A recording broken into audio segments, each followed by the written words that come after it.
புதுக்கோட்டை தேவஸ்தானம் என்பது மாண்புமிகு அமைச்சர் அவர்களுக்கு ஏற்கனவே சட்டமன்றம் சொல்லியிருக்காங்க. 235 கோயிலை கொண்ட பெரிய தேவஸ்தானம், 1,10,000 ஏக்கரை குத்தகை கொடுத்த கோயில். அதில் பொதுவாக நம்ம புதுக்கோட்டை, திருவப்பூர், முத்துமாரியம்மன்லேருந்து விராலிமலை முருகன் கோயிலிருந்து கொன்னையூர், நார்த்தமலை, விருந்திரப்பட்டி என பல்வேறு கோயில்கள் எல்லாம் சிறப்பு வாய்ந்த கோயிலெலாம் அதில் அடக்கம்.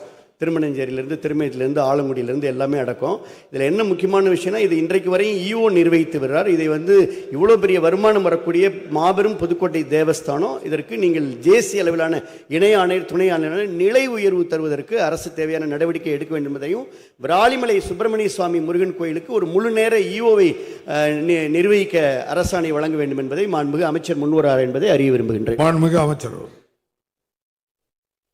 புதுக்கோட்டை தேவஸ்தான திருக்கோயிலை பொறுத்தளவில் 330 கோயில் அல்ல, 223 திருக்கோயில்களும் 2 கட்டளை திருக்கோயில்களும் என்று 225 திருக்கோயில்கள் அந்த தேவஸ்தானத்துக்கு உட்பட்டிருக்கின்றது.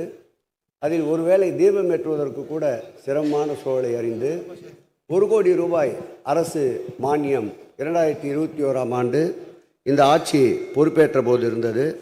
தற்போது அந்த திருக்கோயிலுக்கு ஆண்டுக்கு 10 கோடி ரூபாய் அரசு மானியமாக வழங்கி கொண்டிருக்கின்றோம்.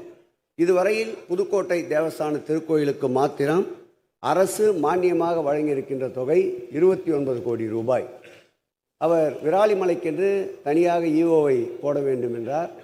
செயல் அலுவலர் 1 என்று தான் 2021ஆம் ஆண்டு வரையில் புதுக்கோட்டை தேவஸ்தான திருக்கோயிலுக்கு இருந்தது. இந்த ஆட்சி பொறுப்பேற்ற பிறகு 2022ஆம் ஆண்டு 3 நிலை செயல் அலுவலர்கள் 4 பேரை நியமித்திருக்கின்றோம்.